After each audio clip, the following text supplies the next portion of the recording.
Hello guys, तो स्वागत है एक न्यू वीडियो में। तो गाइज आज के इस वीडियो में 5 WWE के रेसलर के बारे में बात करेंगे जो अपने मैच के दौरान अपने अपोनेंट पर सच में गुस्सा हो गए। तो गाइज विदाउट वेस्टिंग टाइम चलो वीडियो स्टार्ट करते हैं। Number 1, Brock Lesnar bust open Randy Orton SummerSlam 2016। Guys 2016 के समर स्लैम मेन इवेंट में ब्रॉक लेसनर का सामना रैंडी ऑर्टन से हुआ था। इस मैच में लेसनर ने ऑर्टन को बहुत बुरी तरह मारा था, जिसकी वजह से ऑर्टन को बहुत चोट आई थी और उनका खून निकलने लगा था। और हालांकि ये सब स्क्रिप्ट था, लेकिन बैक स्टेज में एक रेसलर को पूरा यकीन था कि लेसनर ये जानबूझकर कर रहे थे, और वो थे क्रिस जेरिको। लेसनर के इस हमले से बहुत गुस्सा थे और उन्हें लगता था कि लेसनर WWE के एक अच्छे रेसलर को जानबूझकर मार रहे थे। बैक स्टेज में जेरिको ने कुछ सवालों के जवाब मांगे और जब उन्हें वो जवाब नहीं मिले तब उन्होंने सीधे लेसनर का ही सामना किया। जेरिको और लेसनर के बीच बहुत बहस हुई और जेरिको को बाद में बताया गया कि ये सब प्लान किया गया था और सब कुछ स्क्रिप्ट के मुताबिक ही हुआ था। चलो बात करते हैं number 2, fans heckle Maxxine Dupri WWE live event 2023।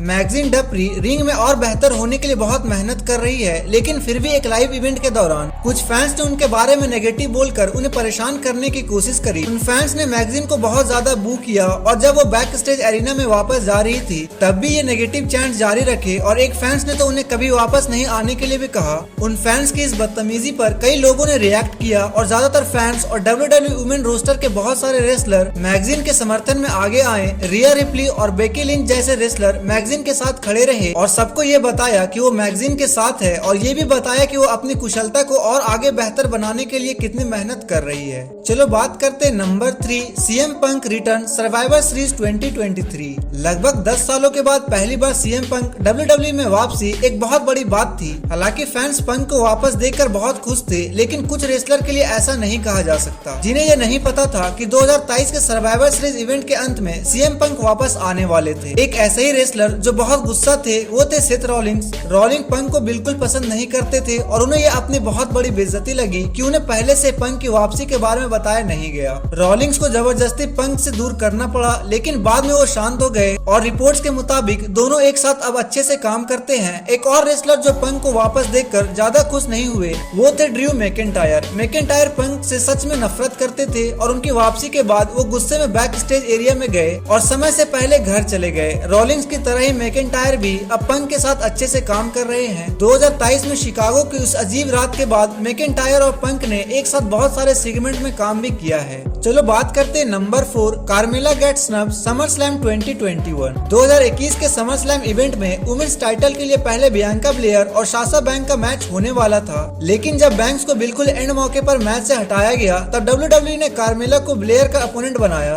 जाहिर तौर पर फैंस बहुत इससे नाराज थे क्योंकि ये मैच समर स्लैम के लायक नहीं था और इससे दोनों ही रेसलर का कोई फायदा नहीं होने वाला था। लेकिन WWE के पास एक खास तरकीब थी जिसमें बेकी लिंच अचानक अपनी वापसी करके ब्लेयर को चुनौती देने वाली थी और आखिरकार वो वुमेन्स टाइटल जीत जाती है। लिंच ने अपने ऑटोग्राफी में बताया कि उन्होंने WWE से पूछा था कि कार्मेला को उस दिन पेपर व्यू मैच के प्लान के बारे में पता था या नहीं, और WWE के ऑफिशियल ने उनसे कहा था कि वो इस बात को सरप्राइज रखना चाहते थे और कार्मेला को मैच से ठीक पहले ही बताया जाएगा। लिंच को इस बात से बिल्कुल भरोसा नहीं था और वो कार्मेला को बहुत प्यार करती थी और उनका सम्मान भी करती थी, और उनको लगा कि WWE का उनके साथ इस तरह का बर्ताव बहुत गलत था। इसके बाद लिंच ने खुद कार्मेला को इस प्लान के बारे में बताया था और उसके बावजूद भी लिंच ने कहा कि उन्हें इस बात से बहुत पछतावा था कि उनकी वापसी की वजह से कार्मेला के साथ ऐसा हुआ था। चलो बात करते हैं number 5, the booking of the WrestleMania 35 main event. जब शार्लेट फ्लेयर को रेसलमेनिया 35 के मेन इवेंट में डाला गया तब शोर मच गया। फैंस हमेशा से ही चाहते थे